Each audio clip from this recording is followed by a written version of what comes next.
Hai guys, perkenalkan nama saya Laura Olivia Mamesa dengan NPM 19106 kelas 4B, jurusan Ilmu Komunikasi, Universitas Singapura Bangsa Karawang. Jadi topik hari ini adalah teori komunikasi tentang identitas. Teori ini pertama kali dikembangkan oleh Michael Hatch, seorang profesor asal Penn State University, Amerika Serikat pada tahun 1980-an. Awalnya sebagai pertimbangan bahwa identitas menjadi sumber elemen keberadaan manusia untuk diidentifikasikan sebagai fenomena sosial. Nah, dia bersama koleganya mengembangkan teori ini dengan memberikan hasil bahwa identitas dan identifikasi merupakan kunci proses dalam menemukan orientasi individu dan kelompok masing-masing terhadap satu sama lain dan publik. Berdasarkan hal tersebut, terciptalah lapisan perspektif di awal 1990-an yang menjelaskan multifase pribadi, relasional, dan bingkai komunal. Teori ini berharap bahwa identitas akan mempengaruhi proses komunikasi antar etnis dengan hasil yang lebih memuaskan.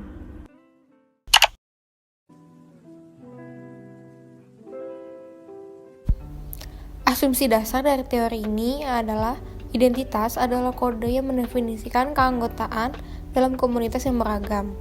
Lalu, komunikasi merupakan alat untuk membentuk identitas dan juga mengubah mekanisme.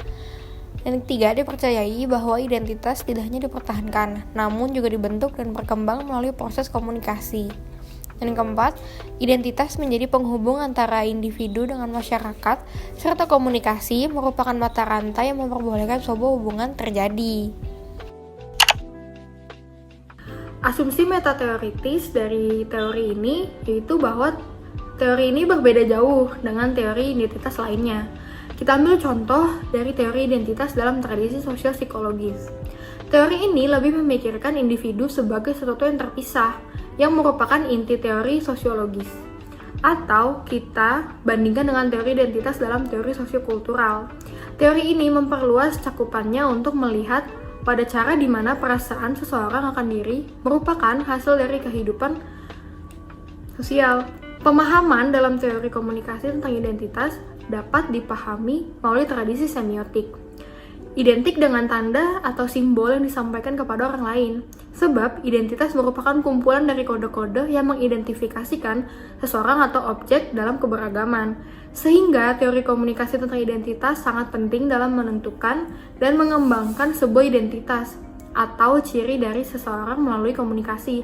Dengan kata lain, identitas berfungsi untuk menata dan mengelola makna di mana erat terkait dengan proses internalisasi nilai-nilai, norma, tujuan, dan idealisme. Fokus kajian dari teori ini berfokus pada pelaku komunikasi yang akan membawa identitas diri ke sejumlah tingkatan dengan lingkup budaya yang luas sehingga manusia menguraikan diri mereka sendiri dengan berbeda-beda. Selain itu, proses komunikasi dilakukan untuk membentuk identitas dan mengubah mekanisme seseorang dalam sebuah komunitas.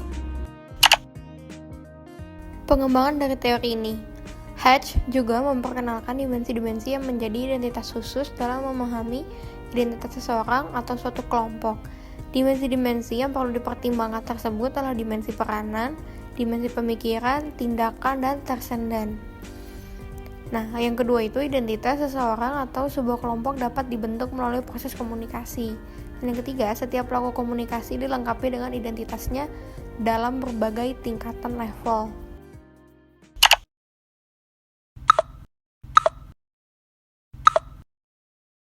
Contoh kasus yang saya ambil adalah Demi Lovato yang mengidentifikasikan dirinya sebagai non-binary people.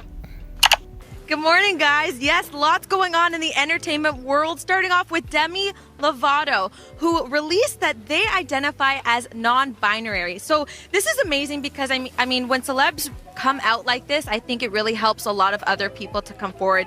And so they released the message, I'm adjusting as well, as I'm sure other people are, on the first episode of their new podcast series, 4D. Demi said, "I've spent the majority of my life growing in front of all of you." Nah, terlihat dalam kasus tersebut bahwa Demi Lovato yang memberikan pengumuman di Twitter akan dirinya merupakan salah satu bagian dari non-binary atau genderqueer, sebuah istilah identitas gender yang tidak merujuk secara spesifik pada satu gender saja. Demi Lovato juga menyatakan identitasnya sebagai them or they. Hal tersebut merupakan salah satu tingkatan identitas tingkat kedua, yaitu enactment layer, atau pengetahuan orang lain akan diri Anda, berdasarkan apa yang kita lakukan dan perilaku kita di halayak. Dengan menyatakan identitas barunya, Demi Lovato memiliki maksud supaya orang lain mengetahui akan identitas barunya tersebut sebagai them or they.